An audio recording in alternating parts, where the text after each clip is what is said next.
So ayan guys, kanina habang naka-live tayo, so naputol kasi yung ano natin, naputol yung live dahil hindi kaya ng ano internet, hindi aabot dito.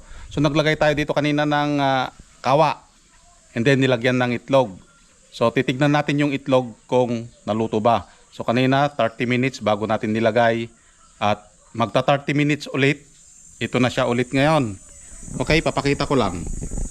Ayan o. Naluto talaga. Naluto yung itlog na inilagay natin.